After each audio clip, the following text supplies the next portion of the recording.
Latest updates ఎప్పటికప్పుడు పొందడానికి big TV WhatsApp channel follow అవ్వండి. లింక్ డిస్క్రిప్షన్లో ఉంది.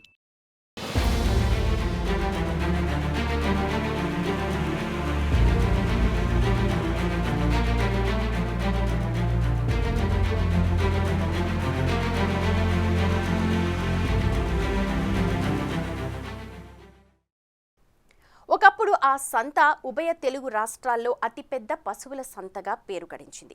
కేవలం తెలుగు రాష్ట్రాల నుండే కాకుండా ఇతర రాష్ట్రాల నుండి కూడా వ్యాపారులు పశువుల కొరకు ఈ సంతకు చేరుకునేవారు. ఈ సంతకొస్తే మేలుజాతి పశువులు దొరుకుతాయని రైతుల విశ్వాసం. అయితే ఇది గతం మాట. కానీ ఇప్పుడు ఆ సంత చరిత్ర మసకబారిపోయింది. ఎంతో గొప్ప పేరు గడించిన సంత ఇప్పుడు పశువుల దందాకు, అక్రమ రవాణాకు అడ్డాగా మారిపోయింది. ఇంతకు ఆ సంత ఎక్కడుంది? ఎందుకింత అపకీర్తిని ఆ సంత మూటగట్టుకుంది? బిగ్ టీవీ స్పెషల్ ఫోకస్లో చూద్దాం.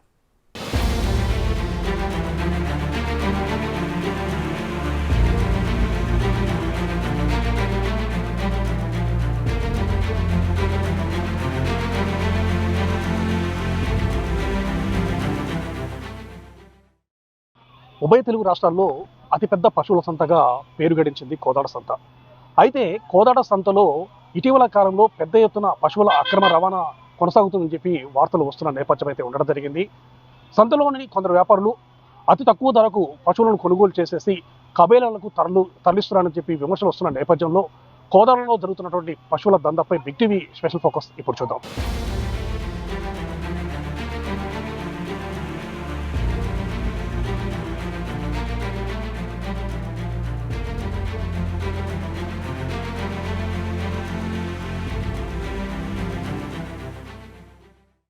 సూర్యాపేట జిల్లా కోదాడ మార్కెట్ యార్డ్లో జరిగే సంత ఉభయ రాష్ట్రాల్లో అతిపెద్ద పశువుల సంతగా పేరు గడించింది. అయితే ఈ సంత కొందరు వ్యాపారుల వలన పశువుల అక్రమ రవాణాకు అడ్డాగా మారింది. సంత జరిగే రోజుల్లో మార్కెట్లో ఉన్న కొందరు వ్యాపారస్తులు తెలివిగా వ్యవహరిస్తూ పశువులను తక్కువ ధరకు కొనుగోలు చేసి వాటిని కబేలాలకు తరలిస్తున్నారు. కోదాడ కేంద్రంగా ఈ దందా యథేచ్ఛగా కొనసాగుతుంది. పశువుల దంద జరగకుండా చూడాల్సిన మార్కెట్ అధికారులు, సిబ్బంది పశువులు తమ కళ్ల ముందు తరలిపోతున్న చర్యలు తీసుకుంటున్న దాఖలాలు లేవనే చెప్పవచ్చు. అధికారులతో పాటు సిబ్బంది కూడా మామూళ్ల మత్తులో మునిగి తేలాడుతూ దందను ప్రోత్సహిస్తున్నారనే విమర్శలు పెద్ద ఎత్తున వినిపిస్తున్నాయి.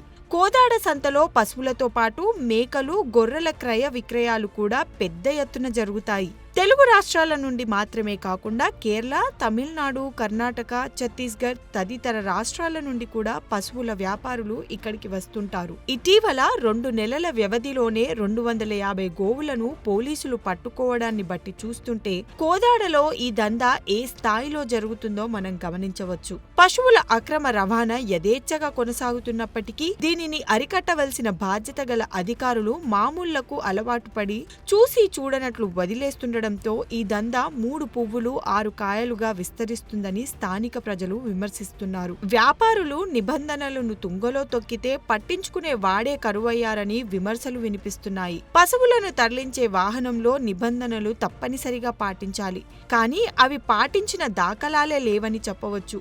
నిబంధనల ప్రకారం ఒక లారీలో 6 పశువులను, డీసీఎంలో 3 పశువులను, ఆటోలో 1 పశువును మాత్రమే తరలించాలి. ఇదే సమయంలో పశువులను తరలించే వాహనంలో వాటికి కావలసిన గడ్డిని, నీటి తొట్టిని ఏర్పాటు చేయాలి. కానీ వీటిని పూర్తిగా వదిలేశారు. పశువులను విక్రయించేటప్పుడు ఆ పశువులు వ్యవసాయానికి పనికిరావని సంబంధిత వెటర్నరీ డాక్టర్ సర్టిఫై చేయాలి. అదేవిధంగా పశువుల విక్రయ విలువలో 1% మార్కెట్కు చెల్లించాలి. అలాంటివేవీ పాటించిన దాఖలాలు ఈ సంతలో లేవని చెప్పవచ్చు.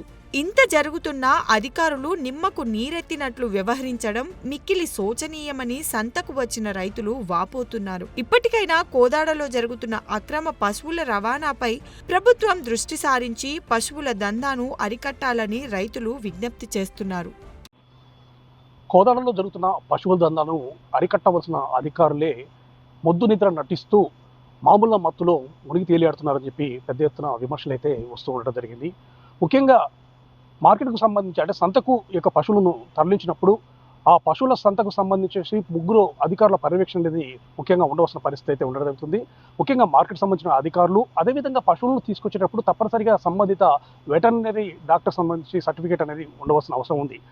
అదే సమయంలో పశువులను విక్రయించేటప్పుడు తప్పనిసరిగా ఆ యొక్క పశువులకు సంబంధించి వెచ్చించినటువంటి ధరకు సంబంధించి అంటే 1% డబ్బులను ఖచ్చితంగా మార్కెట్కు చెల్లించాల్సిన పరిస్థితి ఉండడం జరుగుతుంది. కానీ ఇక్కడ ఈ జరుగుతున్నటువంటి సంతలో మాత్రము ఇవన్నిటిని కూడా అధికారులు తిరోధకాలిచ్చినట్టు తెలుస్తుంది. ముఖ్యంగా పశువుల సంతకు ఎప్పుడైతే పశువులను తీసుకొస్తారో ఆ పశువులు ఎంటర్ అయిన దగ్గర నుంచి ఆ పశువులు అమ్మే వరకు కూడా పూర్తి స్థాయి బాధ్యతలు అనేవి మార్కెట్ అధికారులపై ఉండడం జరుగుతుంది. అదేవిధంగా సంబంధిత వెటర్నరీ డాక్టర్ కూడా ఈ విషయంపై అవగాహన ఉండాల్సినటువంటి అవసరం అయితే ఉండడం జరుగుతుంది. కానీ ఇక్కడ జరుగుతున్న విషయాలను మొత్తం కూడా ఒకసారి క్షుణ్ణంగా పరిశీలించినట్లయితే మాత్రము పశువుల దందాకు తెరలేపినటువంటి వ్యక్తులు ఎవరైతే ఉన్నారో ఇక్కడ పనిచేస్తున్నటువంటి అధికారులను పూర్తి స్థాయిలో మామూలు మత్తులో తోగేటట్లు చేస్తున్న పరిస్థితి ఉందని చెప్పి కూడా ఇక్కడ చాలామంది వ్యక్తులు కూడా తమ యొక్క అభిప్రాయాలు వ్యక్తం చేసిన పరిస్థితి ఉంది. ముఖ్యంగా కోదాడ సంతలోకి పశువులు ఎంటర్ అయిన తర్వాత ఎంటర్ అయ్యేటప్పుడు ఆ యొక్క పశువులకు సంబంధించేసి ఎంట్రీ ఫీజు అంటే 1% ఫీజు అనేది మార్కెట్కి చెల్లించాలి. కానీ అవి కూడా చెల్లించినటువంటి పరిస్థితి ఉందని చెప్తున్నారు. దీనివల్ల మార్కెట్ కూడా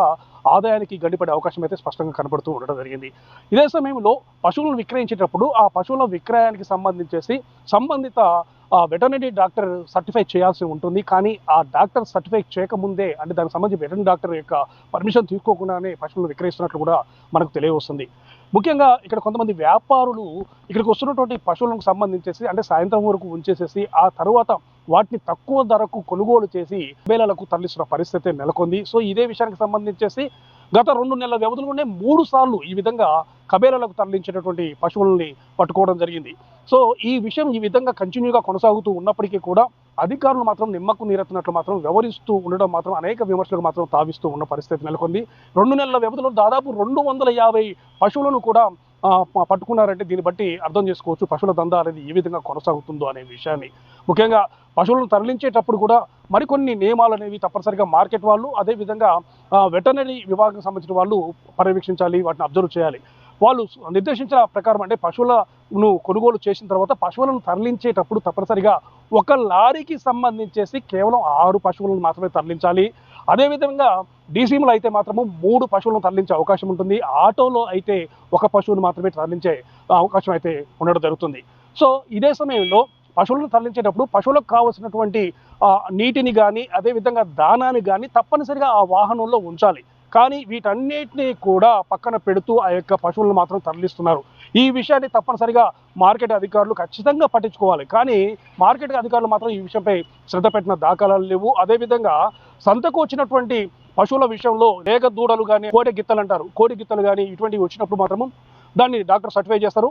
రైతులు కొనాలనుకుంటే మాత్రం డాక్టర్ సర్టిఫై చేస్తే వెంటనే ఆ రైతు కొనుగోలు చేయొచ్చు. కానీ ఇక్కడికి వస్తున్నటువంటి చాలామంది వ్యక్తులు ఏం చేస్తున్నారంటే దీంట్లో పనిచేస్తున్నటువంటి ముఖ్యంగా కొంతమంది వ్యాపారస్తులు ఏం చేస్తున్నారంటే వచ్చినటువంటి ఆ కోడె గిత్తలు అయితేంది అదేవిధంగా ఆ లేగ దూడలను అయితేంది కాళ్ళు విరగ్గొట్టేసేసి ఒక లారీలో ఉంచి తరలిస్తున్నారని చెప్పేసి కూడా పెద్ద ఎత్తున కూడా వార్తలు వస్తూ ఉండడం జరిగింది. ఎందుకంటే వీటికి విదేశాల్లో ఈ యొక్క మాంసానికి ప్రత్యేకమైన ధర అంటే అధిక ధర అనేది వచ్చే అవకాశం ఉంటుంది. కాబట్టి వీటిని వెంటనే ఇక్కడ కాళ్ళు విరగ్గొట్టేసి ఒక లారీలో కుక్కి వాటిని పంపిస్తున్నట్లు కూడా మనకు తెలియవస్తుంది.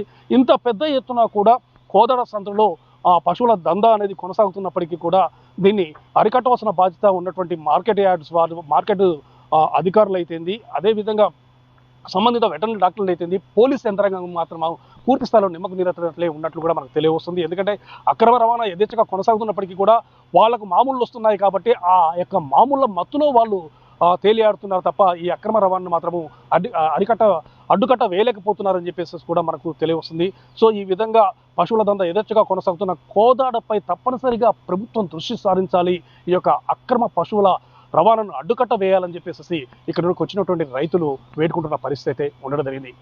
కోదాడ పశువుల సంత నుండి కెమెరా రైతు Pullarao, big TV. For more videos like this, subscribe Big TV channel.